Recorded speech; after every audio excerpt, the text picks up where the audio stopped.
রাজধানীর ব্যস্ত জনবহুল এলাকায় একটি যাত্রীবাহী বিমান বিধ্বস্ত হয়েছে। বিমানটি একটি বহুতল ভবনের ওপর আছড়ে পড়লে ভয়াবহ আগুন ছড়িয়ে পড়ে। দুর্ঘটনায় বহু হতাহতের আশঙ্কা করা যাচ্ছে। বহু মানুষ এখনও আটকে আছে। উদ্ধার তৎপরতা চলছে, তবে আগুন এখনও পুরোপুরি নিয়ন্ত্রণে আনা সম্ভব হয়নি।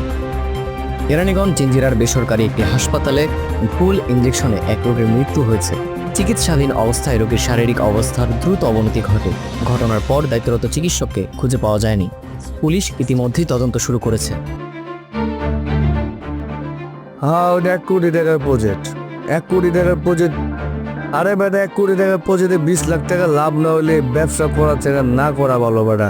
খেতে যায় গাছ কাটতে হইব। 20 লাখ টাকাই লাগবে আমার। যেমনি মাল মিলাইতে বসি অমনি মিলা, বেশি বুঝিস না। মিরপুরে একটি নির্মাণাধীন 6তলা ভবন ধসে অন্তত 3 জন নিহত ও 15 জন আহত হয়েছেন বলে জানিয়েছেন ফায়ার সার্ভিস।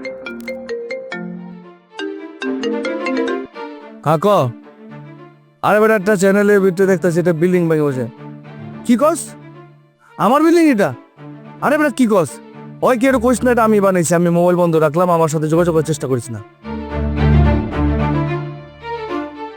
ওসব নিয়ে তুই চিন্তা করিস না, তুই টাকা পাঠায় দে। আর প্রশ্ন আমি কালকে তোকে পাঠায় দিচ্ছি, ঠিক আছে? চিন্তা করিস না। মাহবুব জানে কবে জানি ধরা। রাজধানীতে ভয়াবহ বিমান দুর্ঘটনায় পাইলট সহ সকল যাত্রী নিহত হয়েছেন।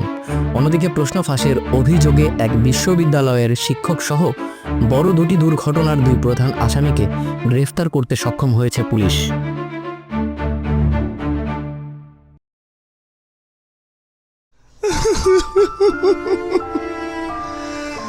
আগে যদি জানতাম তাহলে কি আর এই কাজ করতাম?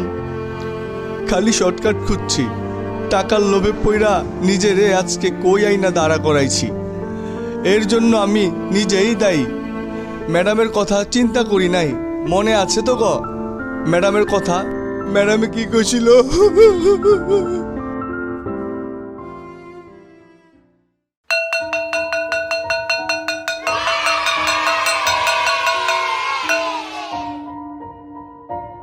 আচ্ছা, আজকে আমরা একটু ভিন্ন কিছু করব। বই পড়ার বাইরে একটা প্রশ্ন করতে চাই। তোমরা সবাই তো স্বপ্ন দেখো, তাই না? আমাদের সবার জীবনে একটা লক্ষ্য থাকা দরকার। তো বলো, তোমরা বড় হয়ে কি হতে চাও? কে আগে বলবে?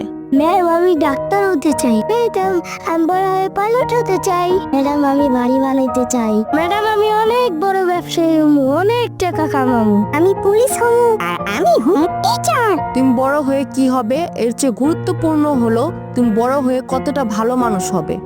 বড় হয়ে যাই হও না কেন, সবচেয়ে বেশি জরুরি সৎ থাকা ও দায়িত্ববান হওয়া। আর এর জন্য তোমাকে পরিপূর্ণ শিক্ষায় শিক্ষিত হতে হবে। কোনো শর্টকাট খুঁজে নেওয়া যাবে না।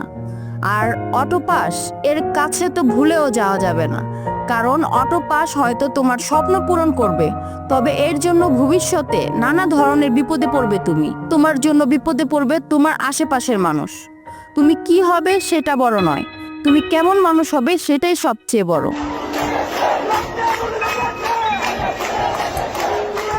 ম্যাডামে না করার পরেও আমরা অটো পাস নিয়ে আন্দোলন করছিলাম, আর সে আন্দোলনে আমরা জয় হয়ে অটো পাস নিয়েছিলাম।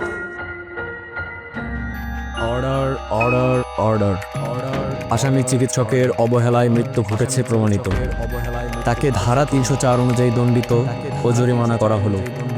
বিএমডিসিকে তার লাইসেন্স স্থগিতের নির্দেশ দেওয়া হলো। আসামি ইঞ্জিনিয়ারের অবহেলায় ভবন ধসে ক্ষতি হয়েছে প্রমাণিত। আদালত ক্ষতিপূরণ প্রদানের আদেশ দেন। আহতদের ক্ষেত্রে সংশ্লিষ্ট ধারা অনুযায়ী শাস্তি আরোপিত হলো। আসামি শিক্ষক প্রশ্ন ফাঁসের অপরাধে দোষী সাব্যস্ত। তাকে চাকরি থেকে বরখাস্ত ও জরিমানা কারাদণ্ড প্রদান করা হলো। আদালতের নির্দেশ অনুযায়ী দণ্ড কার্যকর হবে।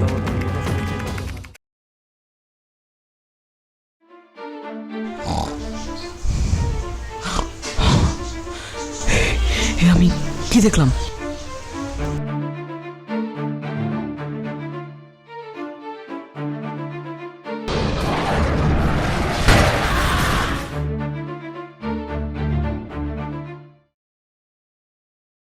So this is my first video.